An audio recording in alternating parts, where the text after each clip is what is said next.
안녕하세요. 미스터리 수사국입니다. 오늘은 한 가사 도우미와 관련된 이야기를 해드릴 텐데요. 이 가사 도우미는 보기에 아이들을 사랑하고 세심하게 돌볼 것 같지만 실제로 그녀의 차가운 눈빛을 보게 되면 화나면 악마조차 무서워할 정도라는 걸 느낄 수 있습니다. 오늘의 사건은 미국 뉴욕에서 발생하였습니다. 케빈과 마리나 부부는 뉴욕에 거주하고 있었습니다. 케빈 크림은 1998년에 뛰어난 성적으로 하버드 대학 경제학과를 졸업하고 세계 500강의 여러 기업에서 일해왔습니다. 그는 뛰어난 능력으로 야후 마케팅 부서의 부사장을 담당하게 되었습니다. 그리고 그는 CNBC 방송사에 입사하여 CEO를 담당하며 사업에 승승장구하였습니다. 그의 아내 마리나는 유복한 가정 환경에서 자랐습니다. 그녀의 집은 미국에서 가장 비싼 부유한 지역 중 하나인 캘리포니아주 맨하튼 비치에 살고 있었죠. 그녀는 서던 캘리포니아 대학을 졸업한 후 케빈과 결혼했습니다. 그리고 3년 후인 2006년 그들은 첫째 딸 루시아를 갖게 됐습니다. 두 사람은 딸을 루루라고 불렀어요.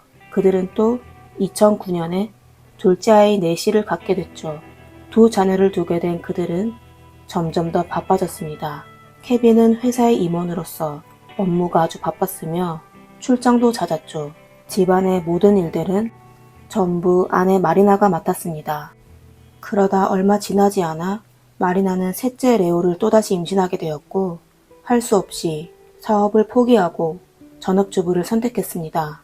2010년 임신 중인 마리나는 케빈과 함께 샌프란시스코에서 뉴욕의 고급 아파트 라로셀로 이사를 갔습니다. 라로셀은 11층짜리 아파트인데요. 위치가 아주 좋았습니다. 센트럴파크에서 불과 500m 거리였습니다. 임대료는 당연히 저렴하진 않았죠. 케빈 가족은 아파트 3층에서 살고 있었고 옵션이 잘 되어 있어 매우 만족스러워했습니다. 하지만 전업주부였던 마리나는 배가 점점 불러오면서 불편함을 느끼기 시작했습니다. 큰딸 루루는 초등학교를 다니고 있었는데요. 방과 후 수영과 발레 등 과외를 받아야 했습니다. 그리고 둘째 네시는 유치원을 다니기엔 너무 어린 나이였습니다. 적어도 1년 이상을 기다려야 했죠. 마리나는 무거운 몸으로 매일 가족들을 챙기며 지쳐갔습니다. 출산 예정일이 다가오자 부부는 가사 도우미를 찾기로 결정하였습니다. 그리고 바로 이때 기회가 찾아왔습니다. 이날도 마리나는 여느 때처럼 네시를 데리고 큰딸 루루를 픽업하러 갔습니다. 마리나가 딸을 기다리는 동안 실리아라는 여자가 그녀에게 다가가 말을 걸었습니다. 실리아는 마리나를 오래전부터 지켜봤는데 매번 그녀가 불편한 몸으로 두 아이를 돌보는 모습이 힘들어 보였다고 했습니다. 그러면서 마리나에게 가사 도우미를 고용하라고 제안했습니다. 마리나는 본인도 마침 똑같은 생각이라며 실리아에게 추천할 지인이 없는지 물었습니다. 그러자 실리아는 본인이 경력이 있는 가사 도우미라고 하며 이미 돌보고 있는 가족들이 있어 마리나를 도울 순 없지만 마침 같은 일을 하고 있는 여동생이 있는데 착하고 경력이 좋아 관심이 있다면 소개해주겠다고 추천했습니다. 실리아가 얘기한 동생이 바로 오늘의 사건의 주인공 요슬린 오르테가였습니다. 요슬린은 1962년에 샌디에이고의 아이가 아주 많은 일반 가정에서 태어났습니다. 그녀는 8남매 중 7번째 아이였죠. 그리고 1985년에 도미니카 공화국에서 회계학 학사 학위를 받았습니다. 그녀는 보다 많은 돈을 벌기 위해 일가족과 함께 미국 뉴욕으로 이주하였습니다. 그리고 많은 신규 이민자들과 마찬가지로 자신의 전공과 관련된 사무직을 찾지 못해 결국 인쇄회사에서 일하게 되었습니다. 1995년 33살인 요슬리는 결혼하여 가정을 꾸리게 되었습니다. 그녀는 남편과 아들 제이를 낳았지만 결국 4년 만에 이혼하게 되었습니다. 이혼한 요슬리는 아들과 함께 다시 도미니카로 돌아갔고 곧 돈이 바닥나자 할 수 없이 다시 미국으로 돌아갔습니다. 그리고 아들을 도미니카의 친척집에 맡겼습니다. 시간은 어느덧 2010년이 되었고 요슬리는 뉴욕의 한 공장에서 청소부 일을 하고 있었습니다. 그러다 언니 리아가 부잣집 가사도우미 일을 하는 걸 보고 요슬린도 같은 직업을 가졌으면 했습니다. 가사도우미는 공장에서 청소부로 일하는 것보다 훨씬 쉽고 시급도 많아서였죠. 이렇게 언니 실리아의 도움으로 요슬린은 마리나 부부와 면접할 기회를 얻게 됐습니다. 엘리트 가족인 마리나 부부는 가사도우미를 찾는 데 아주 신중했습니다. 요슬린의 이력서를 확인한 후 그들은 그녀에게 전 고용주의 추천서를 요구했고 얼마 지나지 않아 제키 바르가스라는 여성으로부터 추천서를 받게 됐습니다. 제키는 추천서에서 요슬린을 아낌없이 칭찬했습니다. 그녀는 요슬린이 몇 년 전 자신의 아이를 돌본 적이 있었는데 아이들한테 아주 잘해줬고 술과 담배 그리고 금지 약품을 하는 나쁜 버릇이 없다고 했습니다. 마리나 부부는 또 요슬린의 범죄 기록을 조사하였는데요. 확인 결과 전과가 없었습니다. 48세 요슬린은 웃는 얼굴로 면접 질문에 잘 대응했고 결국 마리나 집에서 가사도우미로 일하게 됐습니다. 요슬린은 매주 25시간 근무를 했고 시급은 하나로 약 23,000원으로 정하였습니다. 하는 일은 아주 간단했습니다. 매일 오후 루루의 학교 시간에 맞춰 마리나를 도와 아이들을 픽업하고 돌보는 걸 도와주면 됐습니다. 처음 요슬린은 이 일에 아주 만족하였습니다. 48세가 된 그녀는 다시 힘든 공장 청소 일을 하기에 기력이 부족했습니다. 가사도우미 일은 매일 4시간 정도 일하면 됐고 힘들지도 않으며 수입도 괜찮았습니다. 요슬린은 감사한 마음으로 착실하게 일했으며 마리나의 아이들도 아주 잘 보살폈고 아이들도 그녀를 아주 좋아했습니다. 2010년 9월 30일 마리나는 셋째 아이 리오를 낳게 됐습니다. 매번 요슬린이 퇴근할 때마다 어린 리오는 울면서 그녀를 놓아주지 않았어요. 그리고 큰딸 루루는 요슬린이 그려진 그림을 그려 그녀에게 선물로 주기도 했습니다. 시간이 흘러 어느덧 요슬린은 마리나 가족의 일원이 된 것만 같았습니다. 마리나는 때때로 요슬린에게 예쁜 옷을 선물로 줬으며 케빈은 국제 비행기 티켓을 그녀에게 선물해 그녀가 매년 무료로 도미니카로 여러 번 갈 수 있게 도와줬습니다. 두 가족의 관계는 더욱 가까워졌습니다. 2012년 2월 마리나와 케빈은 아이 셋과 함께 도미니카로 여행 갔는데요. 9일간 여행 중 요슬린의 집에서 4일을 머물렀습니다. 마리나는 자신의 SNS에 도미니카는 아주 훌륭한 나라라며 그곳에 가족과 함께 있는 게 너무 기쁘다고 글을 쓰기도 했습니다. 그 당시 요슬린이 고용주 가족과 아주 친하게 지냈음을 알 수 있었죠. 하지만 불과 8개월 만에 미국 전체를 충격에 빠뜨리게 한 비극이 발생하게 됐습니다. 2012년 10월 25일 목요일 마리나에게는 여느 때와 같이 바쁜 날이었습니다. 요슬린은 그날 오후 3시 정각에 마리나의 집에 도착하였습니다. 일정에 따르면 그날 그녀가 해야 할 일은 아래와 같았습니다. 우선 2살 레오를 데리고 초등학교로 가서 6살 루루를 픽업해야 했습니다. 그리고 루루를 근처에 있는 발레 학교로 보낸 후 레오를 집으로 데려가 집에서 낮잠을 재워야 했습니다. 이 기간 동안 마리나도 해야 할 일이 있는데 그녀는 둘째 네시를 수영학원에 보내야 했습니다. 그리고 4시쯤 수영 수업이 끝나게 되면 오후 5시까지 네시와 함께 루루를 픽업한 후 오후 5시 30분에 집으로 돌아가 저녁 식사를 하는 것이었습니다. 하지만 그날 요슬린은 계획대로 진행하지 않았어요. 그녀는 일단 레오와 함께 루루를 픽업했지만 루루를 발레 수업으로 데려가지는 않았습니다. CCTV를 확인해보면 요슬린은 두 아이를 데리고 센트럴파크 근처에서 아이들에게 아이스크림을 사줬습니다. 그리고 오후 4시쯤 다시 아이들을 데리고 아파트로 돌아왔고 프론트 데스크를 지날 때 마리나가 떠났는지 체크까지 하였습니다. 그녀의 물음에 경비원은 마리나가 좀 전에 떠났다고 대답하였습니다. 그녀는 집에 누구도 없다는 걸 확인하고 레오와 루루를 데리고 집으로 돌아갔습니다. 함께 엘리베이터를 탔던 이웃은 어린 루루가 기뻐하며 좀 이따 춤추러 갈 거예요 라고 말했다고 했습니다. 하지만 이게 둘의 마지막 만남이 될 거라고는 아무도 상상하지 못했었죠. 오후 5시 4분쯤 마리나는 계획대로 둘째 딸 네시를 데리고 발레 학원에 도착하였습니다. 그녀는 루루가 없는 걸 보고 바로 요슬린에게 문자를 보내 루루가 어디에 있냐고 물었습니다. 답장을 받지 못한 마리나는 요슬린에게 스페인어로 여러 차례 메시지를 보냈지만 여전히 답장이 없었습니다. 뭔가 불안한 느낌이 들게 된 마리나는 바로 네시를 데리고 집으로 달려갔습니다. 그녀가 집에 도착했을 때 집안의 불은 전부 꺼져 있었고 레오의 유모차와 루루의 학원 가방만 덩그러니 현관에 놓여져 있었습니다. 마리나가 여러 번 불렀지만 대답하는 사람은 아무도 없었습니다. 이상함을 느끼게 된 그녀는 즉시 경비실로 달려가 아이들을 본 적이 있냐고 물었습니다. 경비원은 요슬린이 1시간 전 두 아이를 데리고 올라갔고 다시 내려오지 않았다고 했습니다. 그의 말을 듣게 된 마리나는 다시 집으로 달려가 그들을 찾기 시작하였습니다. 그리고 그녀가 욕실 문을 열었을 때 충격적인 장면을 보게 됐습니다. 6살 루루는 두 눈을 크게 뜨고 욕조에 가만히 누워 있었고 딸의 옆에는 2살 남동생 레오가 있었습니다. 그리고 요슬리는 욕조 앞에서 아무 표정 없이 그녀를 바라보고 있었습니다. 요슬린이 갑자기 날카로운 도구를 꺼내 자신의 목을 찔렀습니다.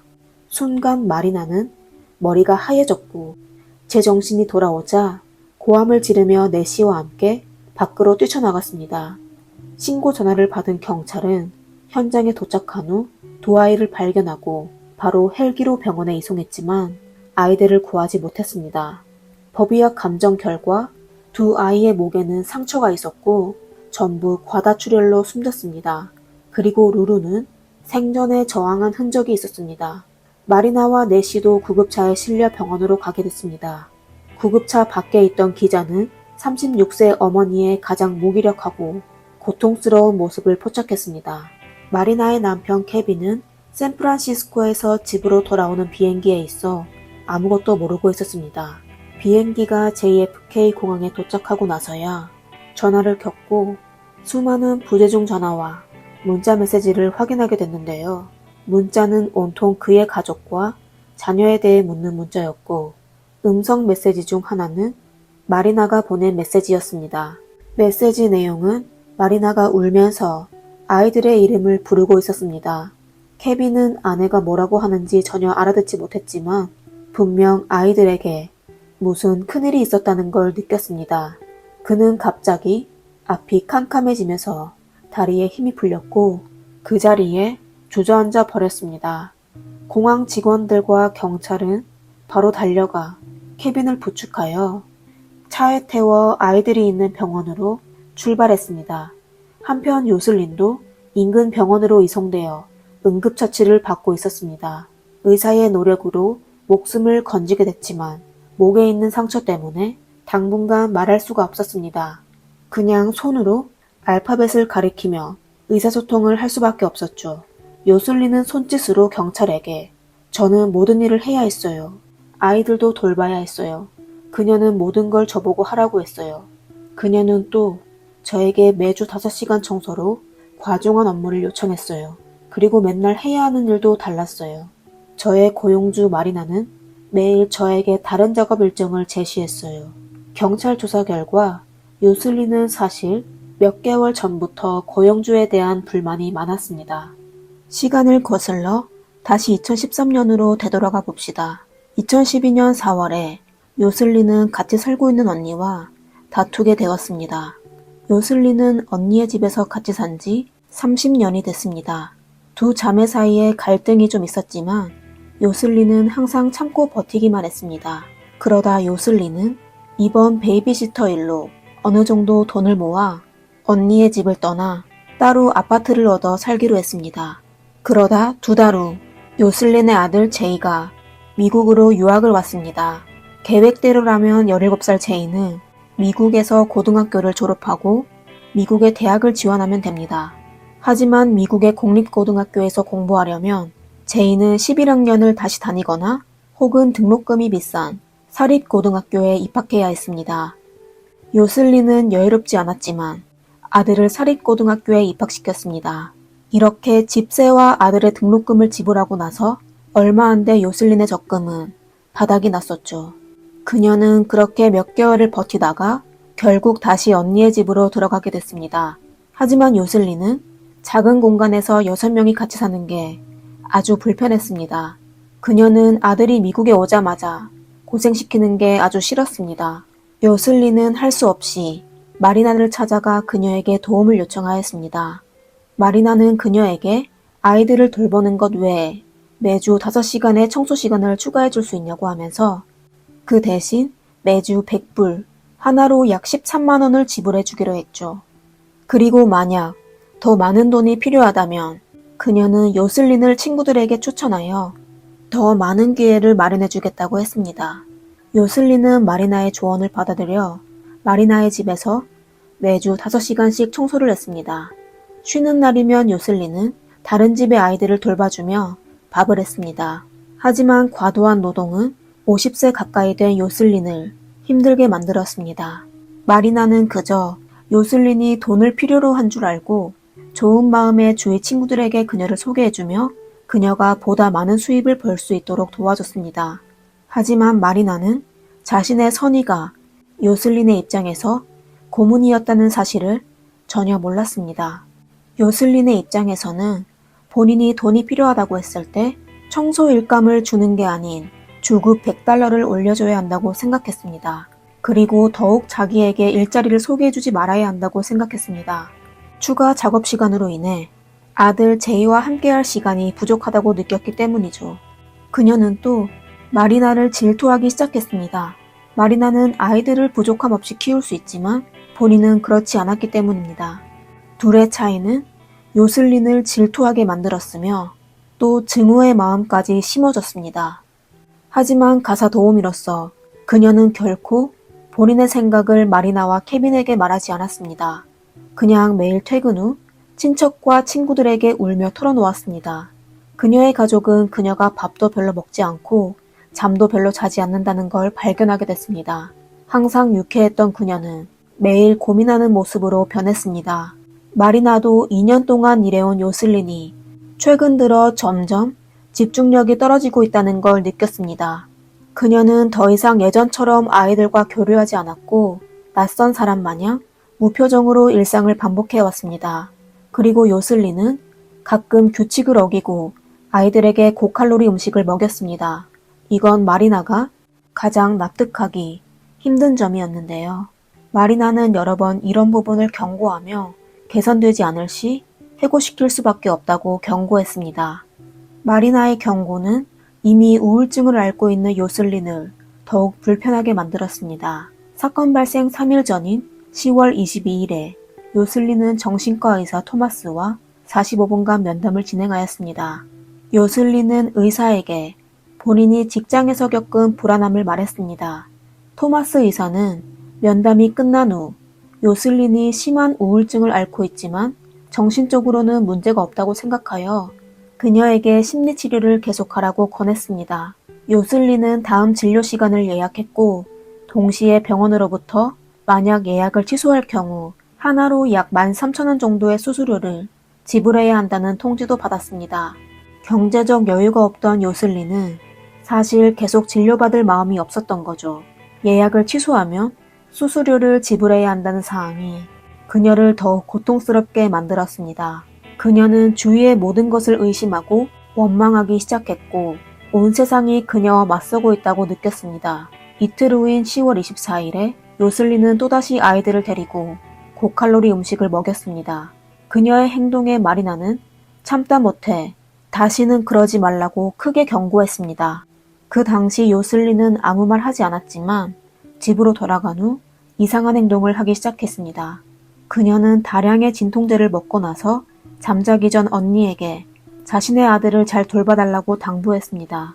이튿날 아침 바로 사건이 발생한 10월 25일에 요슬린은 자신의 지갑을 언니의 방문 손잡이에 걸어 놓았습니다. 지갑에는 요슬린의 어머니의 사진과 여권, 그리고 사회보장카드가 들어있었습니다. 그리고 집을 떠난 그녀는 옆집에 편지 한 통을 주며 본인의 언니에게 전해달라고 부탁했습니다. 봉투 안에는 요슬린의 은행카드, 운전면허증, 여권, 그리고 $100, 하나로 13만 원 정도의 현금이 들어있었습니다. 이웃은 그 당시 요슬린을 보고 깜짝 놀랐다고 했습니다. 요슬린의 안색이 아주 나빴기 때문이죠. 이를 갈며 얘기했고 아주 혼란스러워 보였죠. 그리고 불과 몇 시간 후인 그날 오후 요슬린은 미국 전체를 충격에 빠뜨린 사건을 저질렀습니다. 너무나도 안타깝고 어이없게도 아이들은 세상을 떠났지만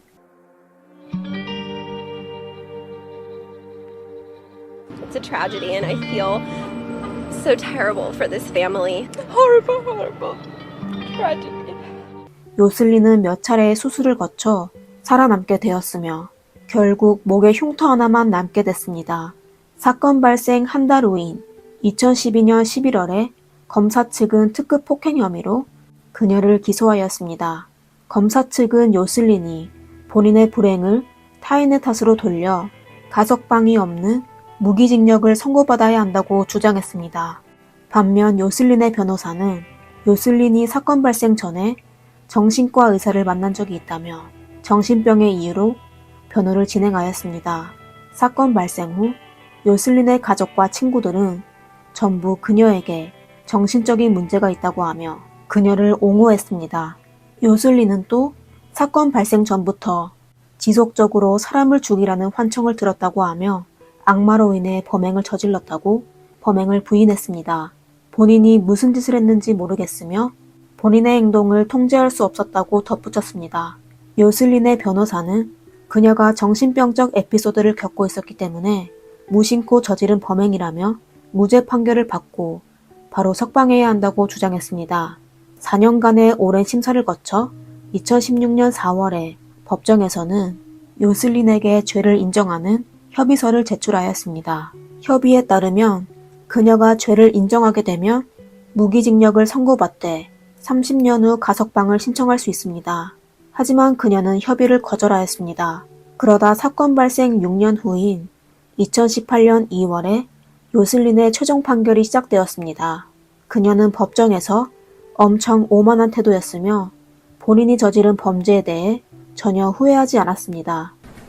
On October 25th, 2012, Yoselin Ortega, this defendant, intentionally and savagely slaughtered Lucia Krim and Leo Krim. The defendant must prove to you that the majority of the evidence that is reliable and credible establishes that she is not responsible before those murders because she was acting under the influence or under the control of a mental disease or defect, preventing her from understanding what she was doing or that what she was doing was wrong. But ladies and gentlemen, the defendant will not meet that burden. 검찰은 요슬린은 분명 본인이 저지른 일을 정확히 알고 있다고 주장했습니다. 그녀가 처음 정신과를 방문한 시간은 10월 22일이었습니다.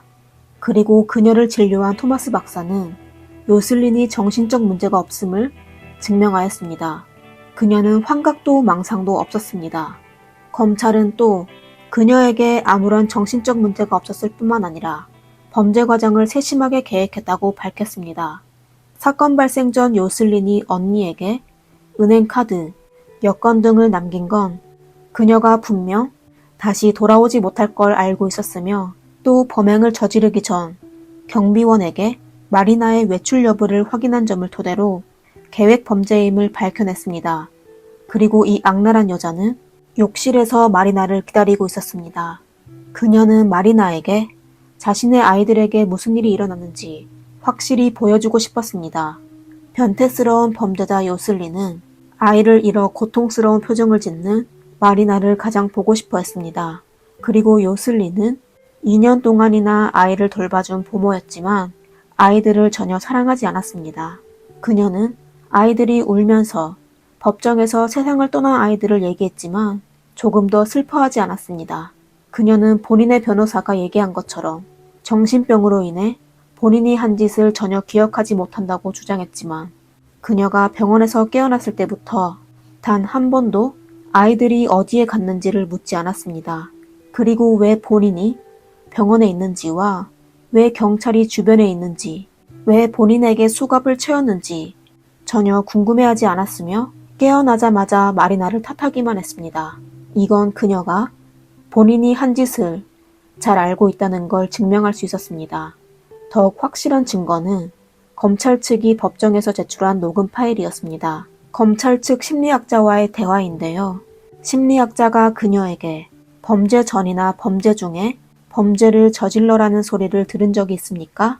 라고 묻자 요슬리는 아니요, 저는 아이들을 매우 사랑합니다. 라고 대답했습니다. 심리학자는 또 그녀에게 악마를 본 적이 있습니까? 라고 물었습니다. 그러자 요슬리는 없다 라고 답했습니다. 이 녹음 파일은 요슬린의 변호사가 얘기한 걸 전부 반박했죠. 요슬린의 변호사는 그녀에게 정신적 문제가 있음을 주장하며 악마의 소리인 환청을 겪고 있다고 주장해왔습니다. 2개월의 재판 끝에 배심원단은 만장일치로 요슬린에게 특급 폭행으로 인한 유죄를 선고하였습니다.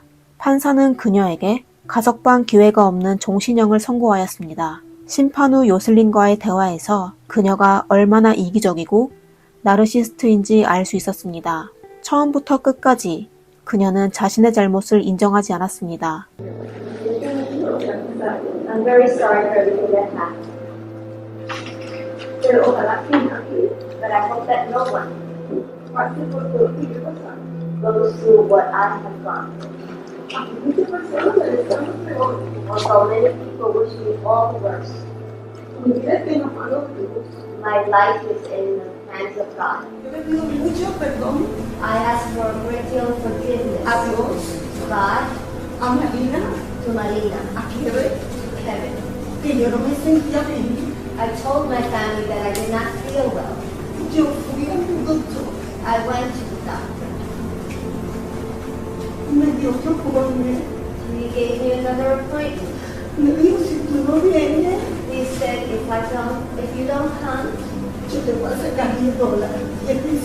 I am going to charge you $10. Yo le dije, Marina, yo tengo que ir yo no le dije que era para el médico, pero yo tengo un appointment. I told Marina, I didn't tell her that it was for the doctor, but I told her I had an appointment. Yo tenía otro appointment. But she had another appointment, Y yo no pude ir.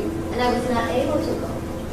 Y al fiscal, And to the DA, que Dios lo bendiga may God bless por her todo lo que me desea for everything He wishes me. y todo lo que me ha hecho, pero Dios está And ahí arriba. everything He has done, but God is up there. The defendant knows nothing of responsibility or remorse. She should also know nothing of hope.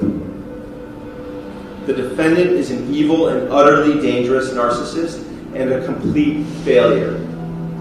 It is right that she should live and rot and die in a concrete and metal cage, like the ugly, dark shadow of Lulu and Leo's bright, shining lights.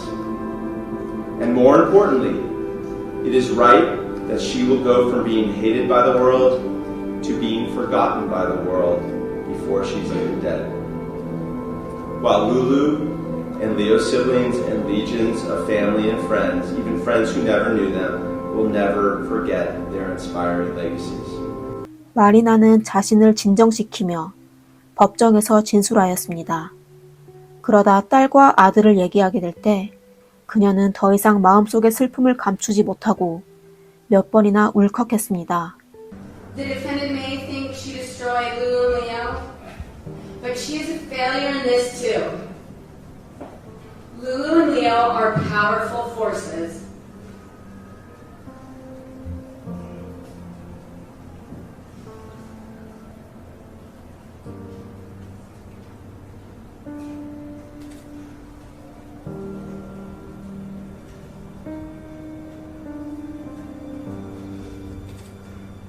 They are two stars now that will always lead us forward. Thank you.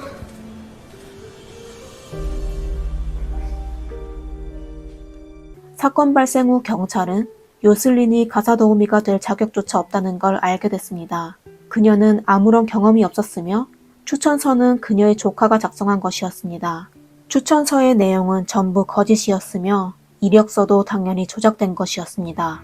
2018년 8월 뉴욕주는 이 사건을 기반으로 루루와 레오 법안을 발표하였습니다. 이 법안에는 구직 신청 사기에 대한 법적 책임을 명확하게 규정하였습니다. 다행스럽게도 사건 발생 후 케빈과 마리나는 의기소침함을 선택하지 않았습니다. 마리나 부부는 비영리 단체인 루루와 레오 재단을 설립하였습니다. 재단은 아이들이 무료로 창의력과 상상력을 키울 수 있도록 도와줬습니다. 더욱더 많은 아이들이 자유롭게 창의력을 발휘하는 모습을 보게 된 케빈과 마리나는 마치 루루와 레오가 다시 태어난 것만 같았습니다. 그들은 이런 방식으로 미리 하늘나라로 간 아이들을 추모하고 기억하였습니다. 사건 발생 1년 후인 2013년에 케빈과 마리나는 넷째 펠릭스를 갖게 됐습니다. 그리고 2016년에 다섯째 라이넌스를 낳았습니다. 케빈은 보다 많은 시간을 투자하여 아이들과 시간을 보내게 됐습니다. 일가족은 매년 가족이 함께 여행을 떠나며 루루와 레오의 생일을 기념해 왔습니다. 그들은 아이들을 잊지 않았으며 건강하고 행복할 수 있도록 노력하였습니다. 사진 속 모두가 환하게 웃는 모습인 행복한 가족들의 모습은 정말 감동적이었습니다. 여러분은 이 사건에 대해 어떻게 생각하시나요? 댓글로 남겨주세요. 힘든 시간을 보내고 계신 분이 있다면 마리나 가족의 긍정적인 모습을 보며 용기를 얻을 수 있기를 바라겠습니다. 이상 미스터리 수사국입니다. 다음 영상에서 뵙겠습니다. 감사합니다. 로스 알파케스 캠핑장 외곽에서 갑자기 쾅 하는 소리와 함께 수십 미터의 불덩이가 순식간에 사람들 눈앞에 나타났습니다. 사이렌 소리와 함께 비명 소리가 들리더니 모든 사람들이 순식간에 까맣게 타버렸습니다. 사람들은 모두 양팔을 가슴으로 모으고 두 발은 O자 모양으로 휘어져 있었습니다. 로스 알파케스 캠핑장에는 과연 무슨 일이 일어났을까요? 안녕하세요. 미스터리 수사국입니다.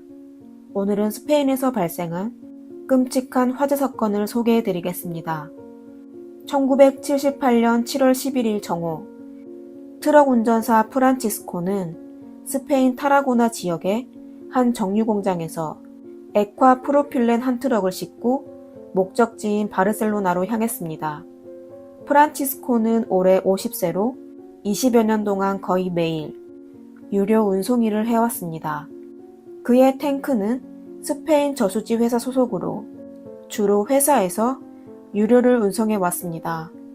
회사의 요구대로 이번에는 23.47톤의 프로펠린이 실렸고 탱크 용량인 19톤보다 4톤이나 넘었습니다.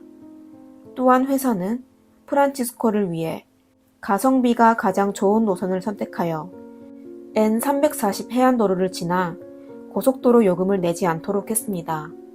이렇게 하면 고속도로 통행료를 지불하지 않아도 되고 또 더 많은 물자를 실을 수 있으며 운송 비용도 줄일 수 있었죠. 이것은 장거리 화물 운송업계에서 모두가 알고 있는 관행이었습니다. N340 도로에서 프란치스코는 길가의 풍경을 바라보고 라디오를 들으며 빽빽한 도로 위를 달리고 있었습니다. 2시 30분경 트럭은 현지에서 유명한 관광지인 로스 알파케스 캠핑장 근처에 도착했습니다. 이곳은 바르셀로나까지 약 2시간의 거리가 남아 있었습니다. 바로 그때 탱크차 뒤에 있던 승용차 한 대가 갑자기 많은 차량 사이에서 좌우로 요동치기 시작했습니다. 스페인 N340 국도에 위치한 로스 알파케스는 스페인 타라고나 지역에서 꽤 유명한 휴양지였습니다. 오래전부터 대외무역 항구로 사용되었는데요. 넓은 해변가가 있었죠. 매년 여름이 되면 현지인뿐만 아니라 많은 외국인들이 즐겨 찾는 곳이었습니다. 7월 11일, 그날은 관광지에 수백 명의 관광객들이 몰려 있었고 1년 중 가장 바쁜 시기였습니다. 어떤 사람은 수영을 하고 또 어떤 사람들은 선탠을 하고 흥에 취한 사람들은 춤까지 추며 즐기고 있었습니다.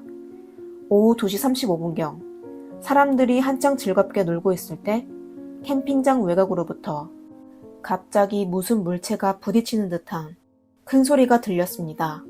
가까이에 있던 관광객들은 소리를 향해 살펴봤지만 별다른 사고를 발견하지 못했습니다.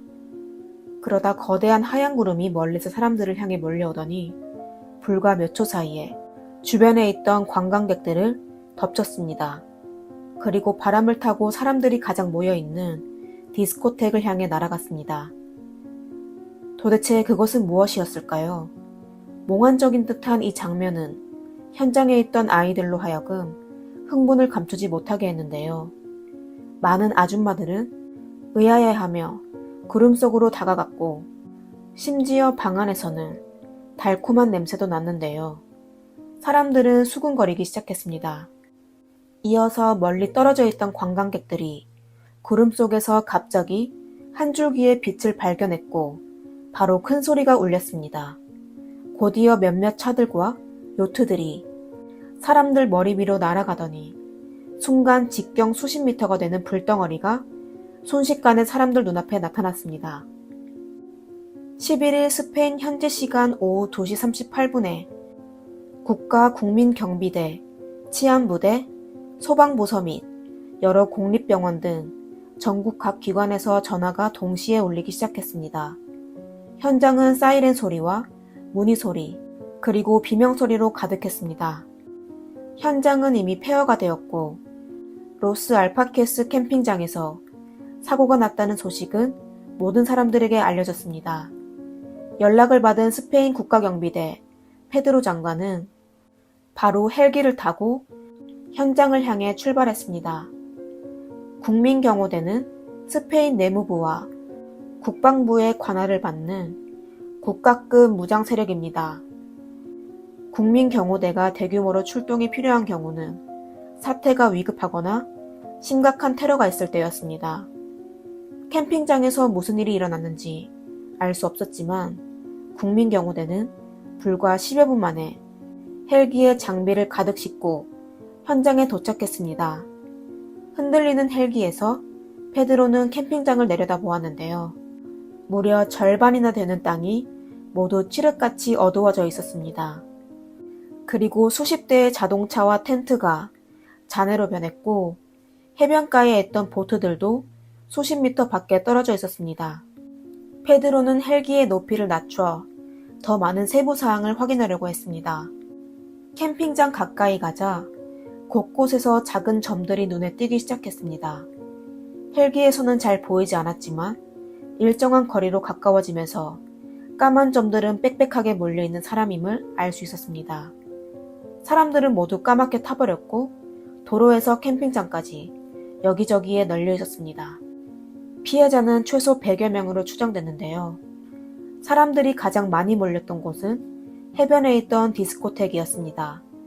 한 무더기에 검게 그을린 사람들이 고리 모양을 이루었고 심지어 식탁에 앉아 접시를 들고 있는 사람도 있었습니다.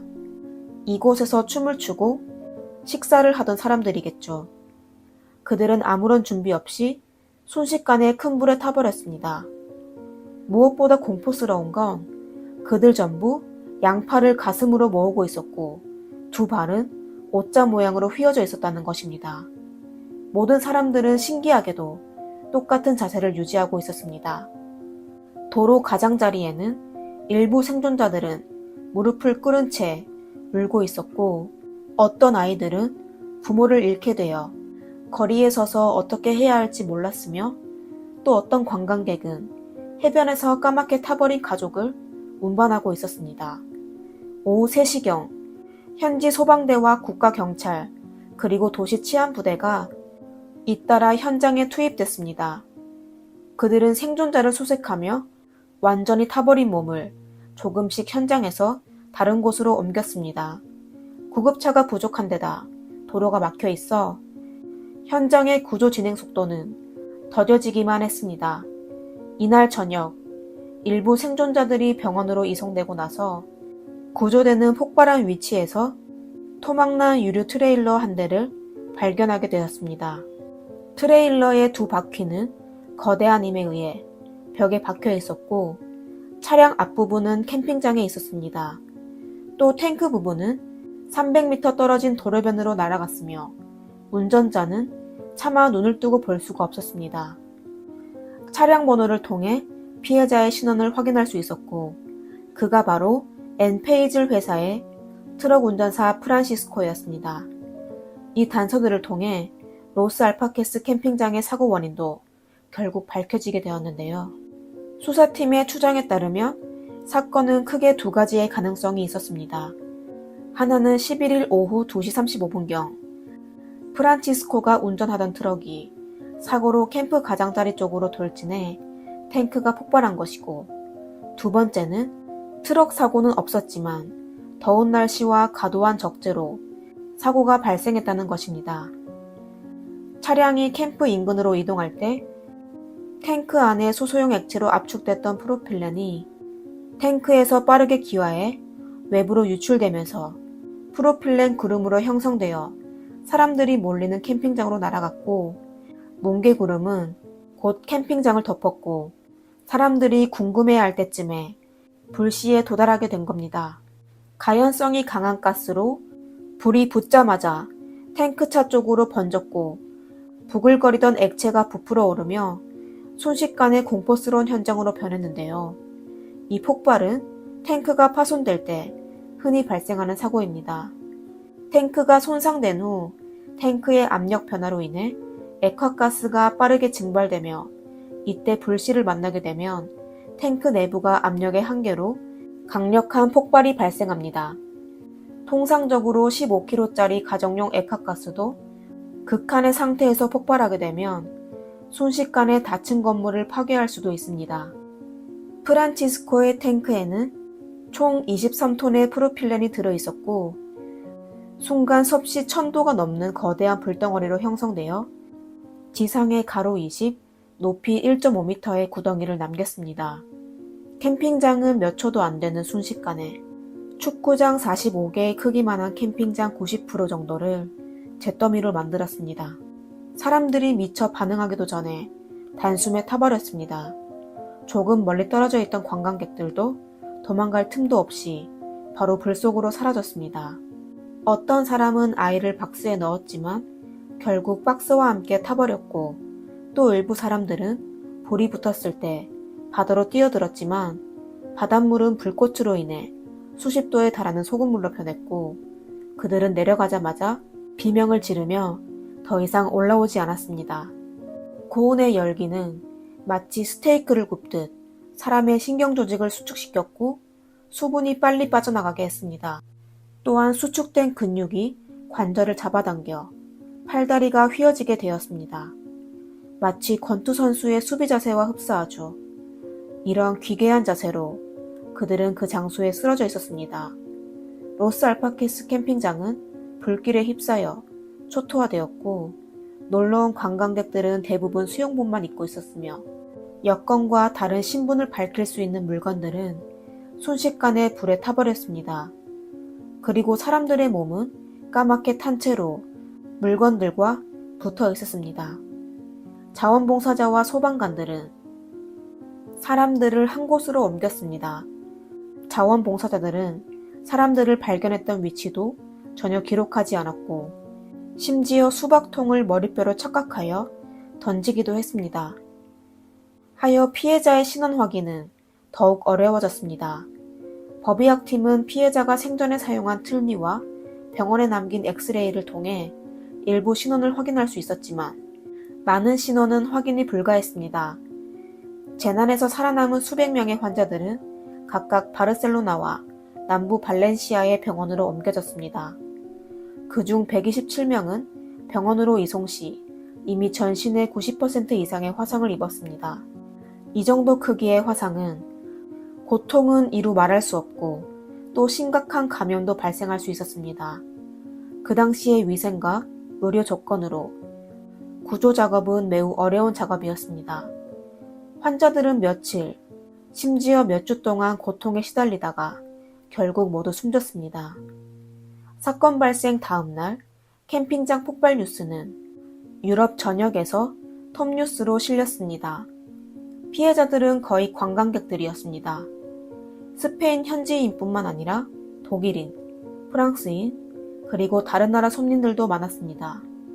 심지어 가족 단위로 세상 뜬 사람들도 있었는데 아주 마음 아픈 재앙이었죠. 특히 사람들을 분노케 한 건 사후 발표한 조사 결과에 의하면 이번 사고는 분명 막을 수가 있었다는 것입니다. 우선 사고 차량과 같은 대형 탱크 트레일러에는 감압 밸브가 설치되어 탱크의 압력을 어느 정도 제어하고 증기 폭발을 줄여줍니다. 하지만 저수지 회사의 탱크 트레일러는 이런 기본적인 장치가 장착되어 있지 않았습니다. 하여 조사팀은 프란치스코의 트럭이 액화 석유가스 운송 기준을 전혀 충족하지 못했다는 사실을 발견하였습니다. 부식성 물질을 실어 운송한 적이 있어 탱크의 벽은 매우 약해져 있었고 작은 문제가 발생해도 사고를 일으키기 쉬우며 또 가스가 노출되기 시작하면 탱크의 압력 내력이 약하기 때문에 불씨에 부딪히게 되면 급속하게 폭발할 수 있습니다. 그리고 현장에 있던 사람들도 탈출할 기회가 전혀 없었을 것입니다. 엔페이즐 회사가 프란치스코에게 지시하여 과도한 양의 프로필렌을 적재하게 했습니다. 또 그에게 고속도로를 피해 인구가 밀접한 N340번 도로에서 운전하기를 요구했습니다. N340번 도로는 차가 많고 도로가 좁았을 뿐만 아니라 해안도로이기도 합니다. 이는 곧 사고 확률 증가와 사망자 증가로 이어집니다. 그리고 이번 고속도로를 피했던 운송은 하나로 겨우 130만원 정도를 절약할 수 있었습니다. 스페인 정부는 사고 직후 위험물이 있는 트럭의 도시 통행을 금지시켰습니다. 한 달 후 새로운 안전규칙에 의하면 모든 트럭은 감압 밸브를 설치하게 했으며 안전 테스트도 통과해야 했습니다. 그리고 차량에 블랙박스를 설치하고 출발 전에는 안전 승인 문서를 구비해야 했습니다. 그 후 스페인 내에서는 다시는 이런 대형 사고가 발생하지 않았습니다. 폭발 사고 발생 후 3년이 지나고서야 피해자에 대한 뒤처리는 모두 끝났습니다. 피해자를 찾으며 부상자를 치료하는 동안 피해자의 명단은 계속 늘고만 있었습니다. 조사팀은 당초 폭발로 215명이 숨진 것으로 파악했지만 이후 더 많은 사람들은 치료를 받고서도 세상을 떠나게 됐습니다. 그리고 2명의 피해자는 지금까지도 신원을 확인할 수 없습니다. 1982년 2월 엔페이즐사와 저수지 회사는 피해자의 가족들과 피해 업주에게 모두 1323만 유로로 하나로 약 190억 원을 배상하였습니다. 두 회사 관계자도 형사상 과실 혐의로 유기징역 1년을 선고받았습니다. 로스 알파케스 캠핑장은 복구를 마친 후 다시 운영되었습니다. 캠핑장 한 건물의 벽에는 희생자들을 기억하기 위한 벽화도 그렸습니다.